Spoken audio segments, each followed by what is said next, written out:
Kitab 1 Samuel.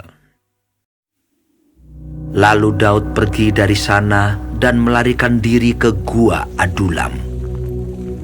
Ketika saudara-saudaranya dan seluruh keluarganya mendengar hal itu, pergilah mereka ke sana mendapatkan dia.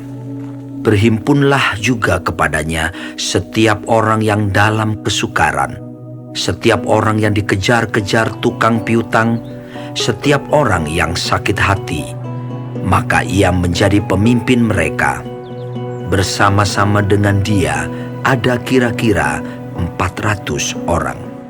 Dari sana Daud pergi ke Mispa di Moab dan berkata kepada raja negeri Moab, "Izinkanlah ayahku dan ibuku tinggal padamu, sampai aku tahu apa yang dilakukan Allah kepadaku." Lalu diantarkannyalah mereka kepada raja negeri Moab, dan mereka tinggal bersama dia selama Daud ada di kubu gunung. Tetapi Gad, nabi itu, berkata kepada Daud, "Janganlah tinggal di kubu gunung itu. Pergilah dan pulanglah ke tanah Yehuda." Lalu pergilah Daud dan masuk ke hutan Keret. Hal itu terdengar oleh Saul, sebab Daud dan orang-orang yang bersama-sama dengan dia telah diketahui tempatnya.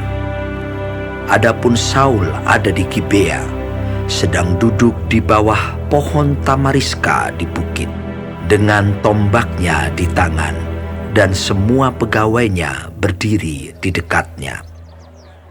Lalu berkatalah Saul kepada para pegawainya yang berdiri di dekatnya, "Cobalah dengar, ya orang-orang Benyamin.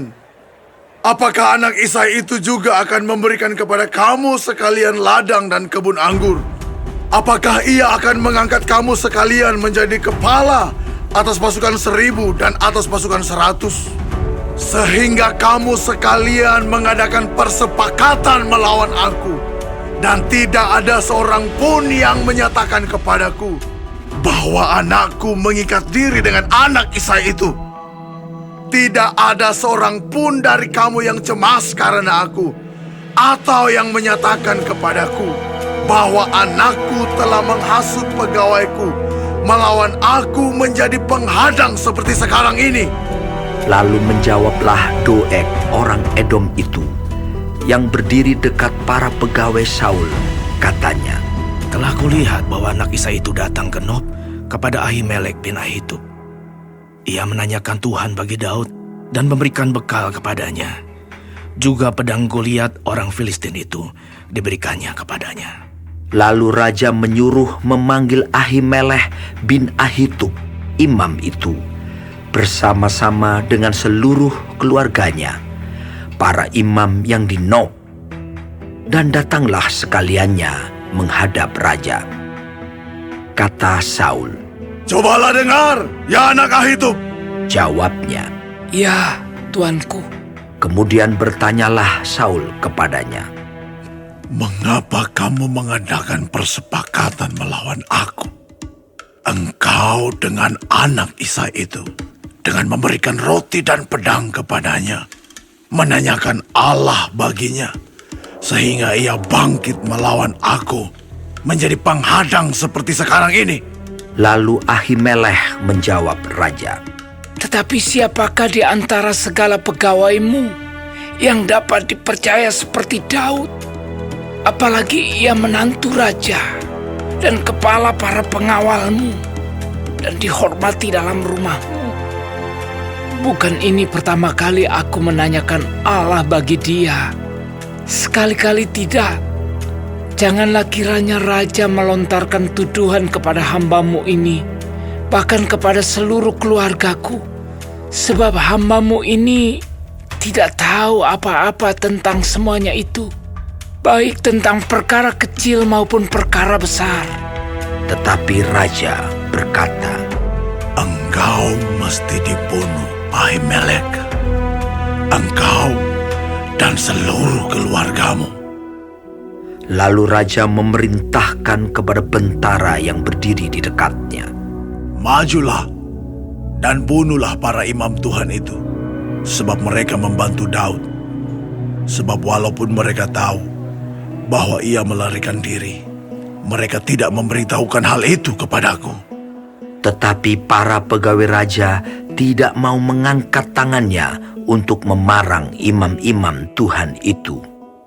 Lalu berkatalah raja kepada Doeg, Majulah engkau dan paranglah para imam itu.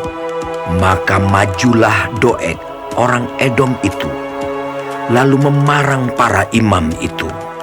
Ia membunuh pada hari itu 85 orang yang memakai baju efod dari kain lenan.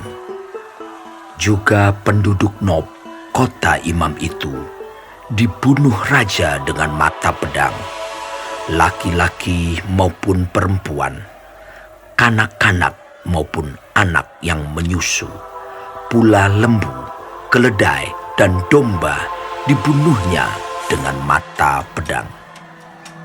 Tetapi seorang anak Ahimelech bin Ahitub, namanya Abiatar, luput. Ia melarikan diri menjadi pengikut Daud.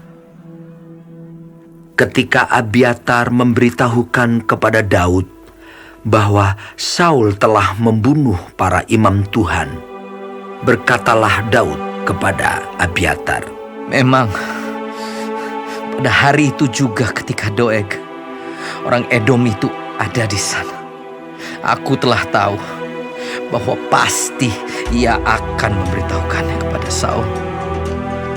Akulah sebab utama daripada kematian seluruh keluargamu. Enggaklah padaku, janganlah takut. Sebab siapa yang ingin mencabut nyawamu, ia juga ingin mencabut nyawaku. Di dekatku engkau aman,